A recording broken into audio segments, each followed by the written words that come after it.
نکاح کا بیان۔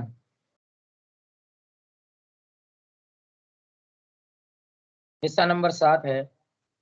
بسم اللہ الرحمن الرحیم، نحمدہ ونصلی علی رسولہ الکریم۔ اللہ عز و جل فرماتا ہے فَانْكِحُوا مَا طَابَ لَكُم مِّنَ النِّسَاءِ مَثْنَىٰ وَثُلَاثَ وَرُبَاعَ فَإِنْ خِفْتُمْ أَلَّا تَعْدِلُوا فَوَاحِدَةً۔ نکاح کرو جو تمہیں خوش آئیں عورتوں سے، دو دو اور تین تین اور چار چار، اور اگر یہ خوف ہو کہ انصاف نہ کر سکو گے تو ایک سے، یعنی ایک ہی کافی ہے۔ اور فرماتا ہے وَأَنكِحُوا الْأَيَامَ مِنكُمْ وَالصَّالِحِينَ مِنْ عِبَادِكُمْ وَإِمَائِكُمْ إِن يَكُونُوا فُقَرَاءَ يُغْنِيهِمُ اللَّهُ مِنْ فَضْلِهِ وَاللَّهُ وَاسِعٌ عَلِيمٌ وَلْيَسْتَعْفِفِ الَّذِينَ لَا يَجِدُونَ نِكَاحًا حَتَّى يُغْنِيَهُمُ اللَّهُ مِنْ فَضْلِهِ۔ اپنے یہاں کے بے شوہر والی عورتوں کا نکاح کرو اور اپنے نیک غلاموں اور باندیوں کا، اگر وہ محتاج ہوں تو اللہ عز و جل اپنے فضل کے سبب انہیں غنی کر دے گا، اور اللہ عز و جل وسعت والا علم والا ہے، اور چاہیے کہ پارسائی کرے وہ کہ نکاح کا مقدور نہیں رکھتے یہاں تک کہ اللہ عز و جل اپنے فضل سے انہیں مقدور والا کر دے۔ یہ دو آیتیں یہاں پر نکاح کے تعلق سے بیان فرمائی، جس میں پہلے میں فرمایا کہ جو تمہیں بھائیں یعنی کہ پسند آئے، گویا کہ شادی سے پہلے ایک دوسرے کو پسند کر لینا اسی لیے اسلام میں رکھا بھی گیا ہے کہ لڑکی کی بھی رضامندی ہو اور لڑکے کی بھی رضامندی ہو، جیسا کہ قرآن نے کہا۔ پھر دو سے بھی کر سکتے ہیں، تین سے بھی کر سکتے ہیں، اور چار سے بھی کر سکتے ہیں،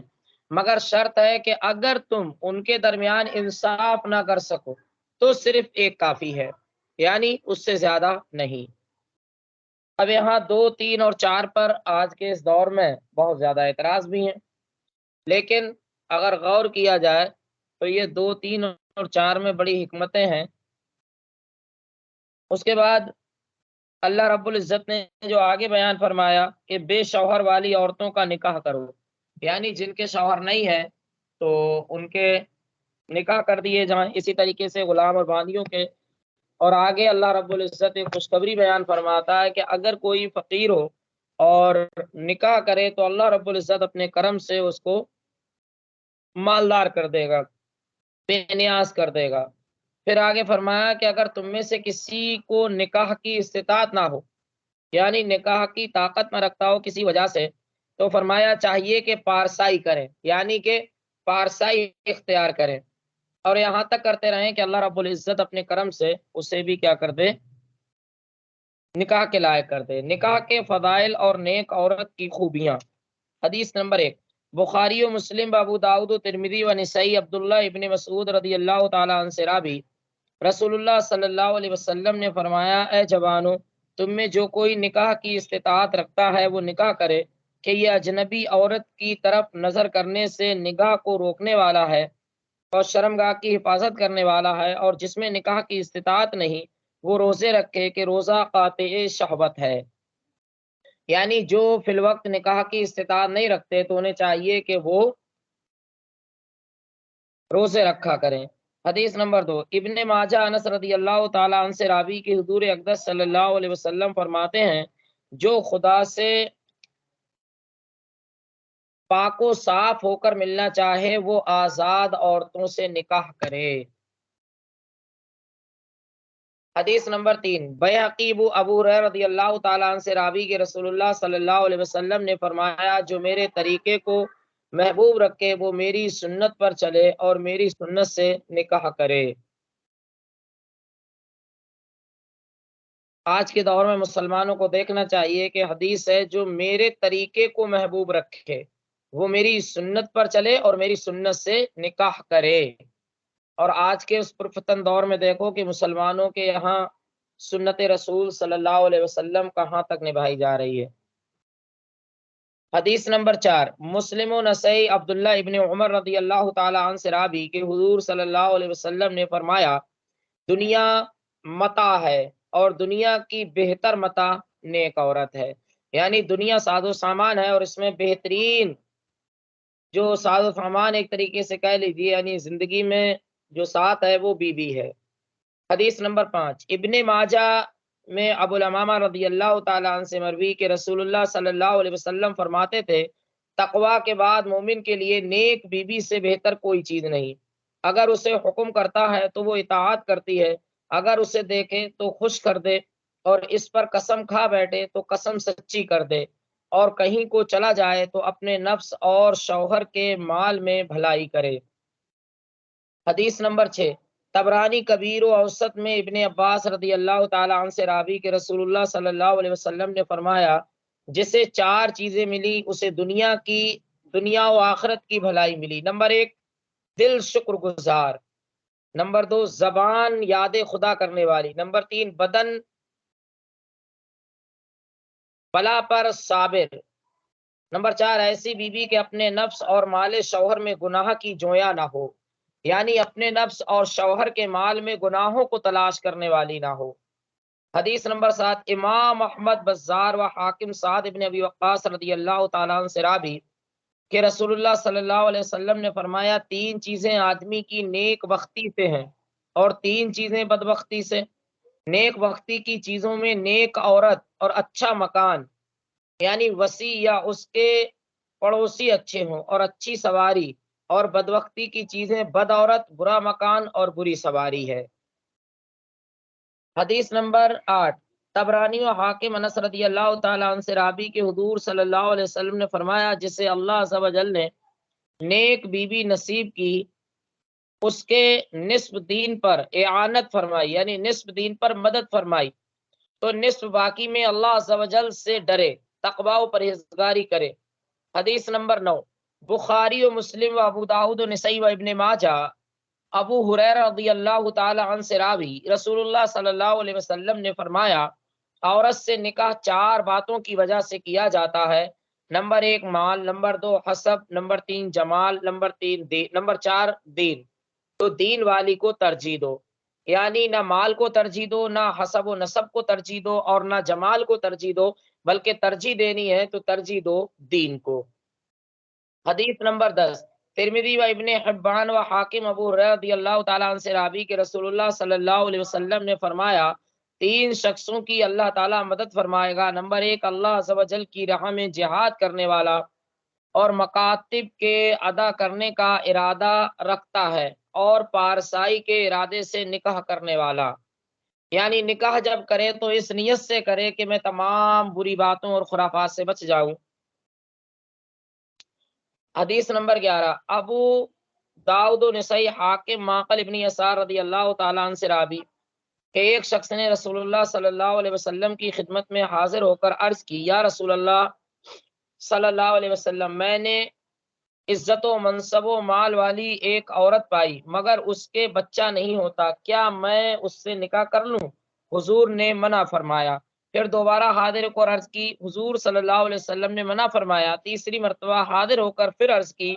ارشاد فرمایا ایسی عورت سے نکاح کرو جو محبت کرنے والی، بچہ جننے والی ہو کہ میں تمہارے ساتھ اور امتوں پر کثرت ظاہر کرنے والا ہوں۔ حدیث نمبر 12 ابن ابی حاتم، لیکن اس کا مطلب یہ نہیں ہے کہ نکاح ایسی عورت سے نہ کیا جائے، معاملہ یہ ہے کہ سرکار کی نگاہ نبوت دیکھ رہی تھی کہ اگر وہاں نکاح ہوتا تو ہو سکتا ہے بچے نہ ہونے کی وجہ سے چند دن بعد کچھ معاملہ ہوتا، یہ بھی معاملہ ہو سکتا ہے۔ حدیث نمبر 13 ابو یعلا جابر رضی اللہ تعالیٰ عنہ سے راوی کے فرماتے ہیں جب تم میں کوئی نکاح کرتا ہے تو شیطان کہتا ہے ہائے افسوس ابن آدم نے مجھ سے اپنا 2/3 دین بچا لیا ہے۔ حدیث نمبر 14 ایک روایت میں ہے کہ فرماتے ہیں جو اتنا مال رکھتا ہے کہ نکاح کر لے پھر نکاح کرے وہ ہم میں سے نہیں، یعنی جس کے پاس سب کچھ ہے، گھر ہے، مکان ہے، نفقہ ہے، مہر کا پیسہ ہے، طاقت و قوت ہے، لیکن اس کے بعد بھی نکاح نہیں کرتا تو فرمایا وہ ہم میں سے نہیں۔ مسائل فقہیہ نکاح اس عقد کو کہتے ہیں جو اس لیے مقرر کیا گیا کہ مرد کو عورت سے جمع وغیرہ حلال ہو جائے۔ مسئلہ نمبر 1، خنثی مشکل، یعنی جس میں مرد و عورت دونوں کی علامتیں پائی جائیں اور یہ ثابت نہ ہو کہ مرد ہے یا عورت، اس سے نہ مرد کا نکاح ہو سکتا ہے نہ عورت کا۔ اگر کیا گیا تو باطل ہے۔ ہاں، بعد نکاح اگر اس کا عورت ہونا متعین ہو جائے اور نکاح مرد سے ہوا ہے تو صحیح ہے۔ یوں ہی اگر عورت سے نکاح ہوا اور اس کا مرد ہونا قرار پا گیا، خنثی مشکل کا نکاح خنثی مشکل سے بھی نہیں ہو سکتا، مگر اسی صورت میں کہ ایک کا مرد ہونا دوسرے کا عورت ہونا متحقق ہو جائے۔ اور آج کل تو بڑی بیماری پھیلی ہوئی ہے، مرد مردوں کے ساتھ نکاح، عورتیں عورتوں کے ساتھ، یہ افراتفری مچائی ہوئی ہے، گند پھیلا رہے ہیں۔ مسئلہ نمبر 2، مرد کا پری سے یا عورت کا جن سے نکاح نہیں ہو سکتا۔ نمبر 3، جو عوام میں مشہور ہے کہ بن مانوس آدمی کی شکل کا ایک جانور ہوتا ہے، اگر واقعی ہے تو اس سے بھی نکاح نہیں ہو سکتا کہ وہ انسان نہیں، جیسے پانی کا انسان کے دیکھنے سے بالکل انسان معلوم ہوتا ہے اور حقیقتاً وہ انسان نہیں۔ اب یہاں سے نکاح کے احکام بتا رہے ہیں۔ یہاں 2 مسئلے ذکر ہوئے کہ کس سے نکاح ہو سکتا ہے کس سے نہیں، تو مرد کا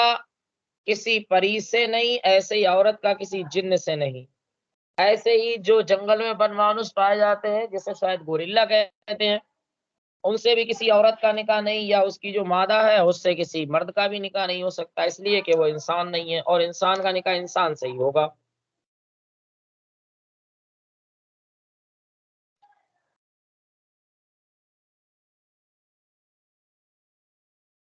مسئلہ نمبر 4، نکاح کے احکام۔ مسئلہ نمبر 4، اعتدال کی حالت میں، یعنی نہ شہوت کا بہت زیادہ غلبہ ہو نہ عنین، یعنی کہ نامرد ہو،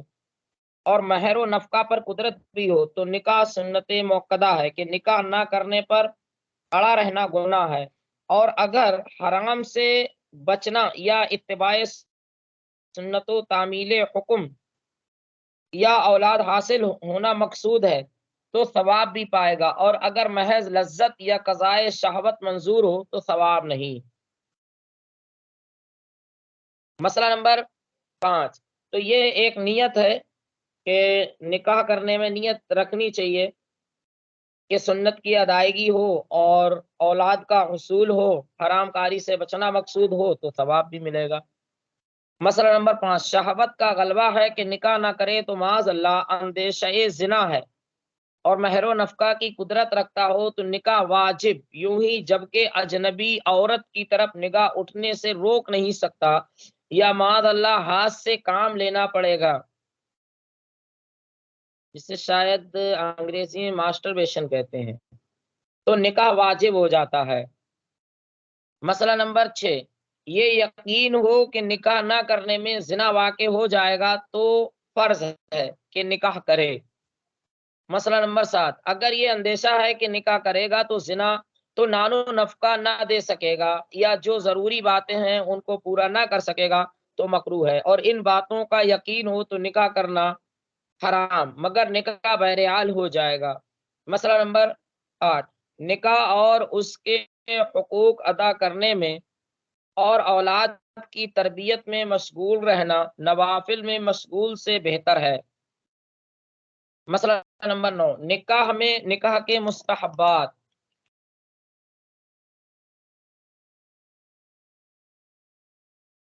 نکاح میں یہ امور مستحب ہیں۔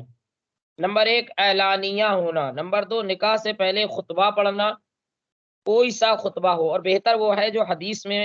وارد ہوا۔